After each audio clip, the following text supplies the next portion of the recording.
Welcome all my dear friends. In this today's drug information session, I mean pharmacology GPAT session, we are going to discuss about some important antibiotics. There are 6 examples of antibiotics will be discussed in this class. Those antibiotics are penicillin, cephalosporins, chloramphenicol, tetracyclines, streptomycin and kanamycin.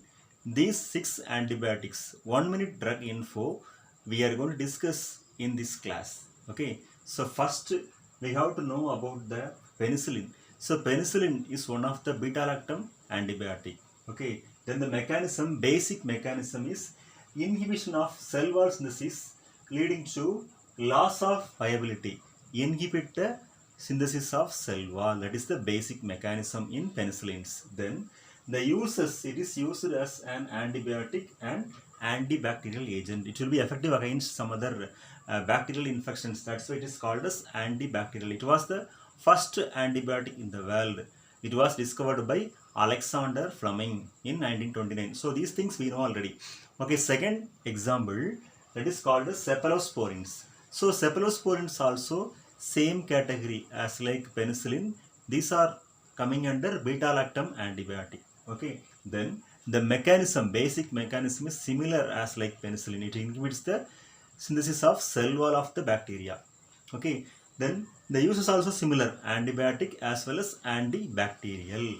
Okay, these are the informations about penicillins and cephalosporin. Then the third drug is chloramphenicol. So in chloramphenicol, the category, that is nitrobenzene's derivative.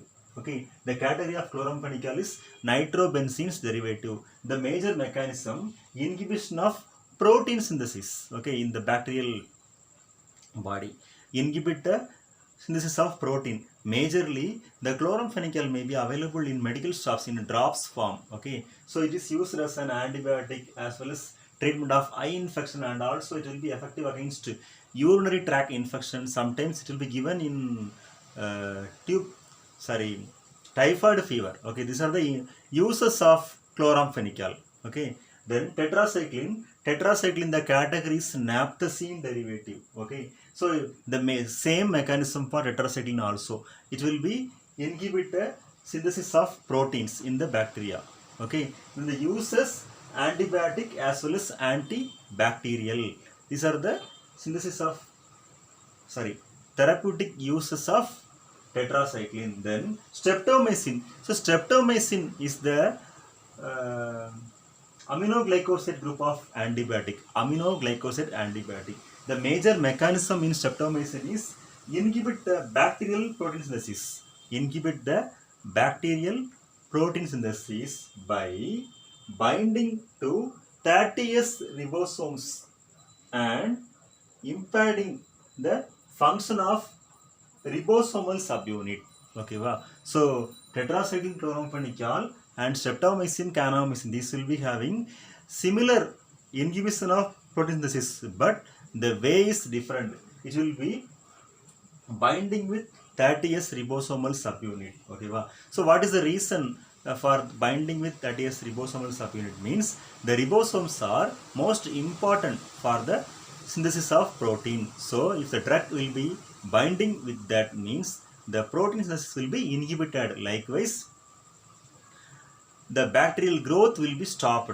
Okay, that is the mechanism of action of aminoglycosides. It will be commonly applicable for streptomycin as well as kanamycin. The uses of streptomycin is antibacterial, antibiotic, and it will be effective against plague also. Okay, wow. These are the uses of streptomycin. And the last drug is kanamycin. Now only I have told the mechanism of action of aminoglycosides.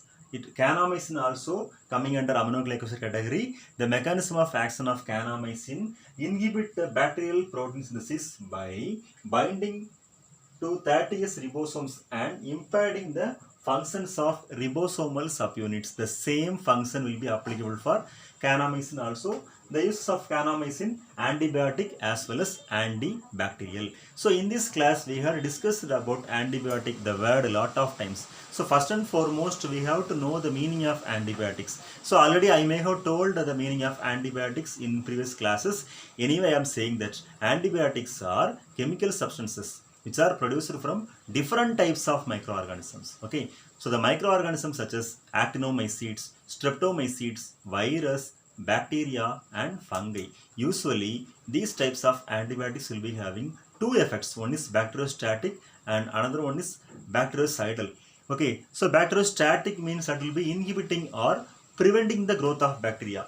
Bactericidal means an agent that will be destroying or kill the bacteria. So in antibiotics, based on the spectrum of activity, two types of antibiotics are available. Those are broad spectrum antibiotic and another one is narrow spectrum antibiotic. Broad spectrum antibiotic means the antibiotic will be effective against both gram positive as well as gram negative bacteria.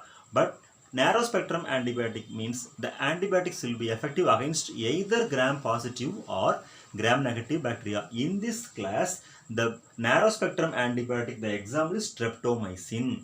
Okay, wow. So other antibiotics are majorly coming under broad spectrum antibiotic in this today's class. Okay, so these are the general introduction about antibiotics. It was first discovered by Alexander Fleming at 1929. So penicillin was the first antibiotic. No, in penicillin lot of groups are available: natural penicillin, synthetic penicillin, semi-synthetic penicillin, etc.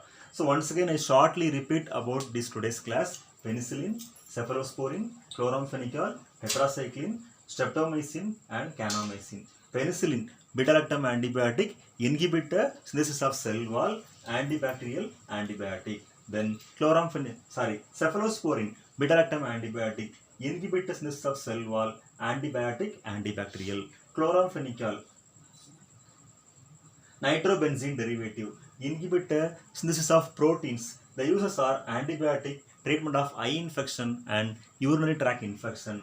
Then tetracycline, naphthacene derivative, inhibit the synthesis of proteins. It will be effective against bacterial infection as well as antibiotic. Then streptomycin, aminoglycoside antibiotic, inhibit the bacterial protein synthesis, inhibit the bacterial protein synthesis by binding to 30S ribosomal subunit.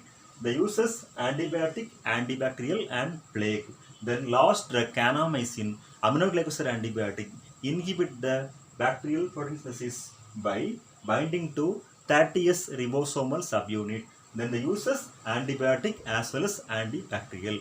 So dear friends, in this session we have discussed about 6 drugs. Okay, so every day we are studying about the 5 drugs, means it will be very useful for our GPAT examination as well as our university examination also. Okay, penicillins, cephalosporins, chloramphenicol, tetracycline, streptomycin and kanamycin. So next class we have to discuss about the next drugs from the antibiotic category.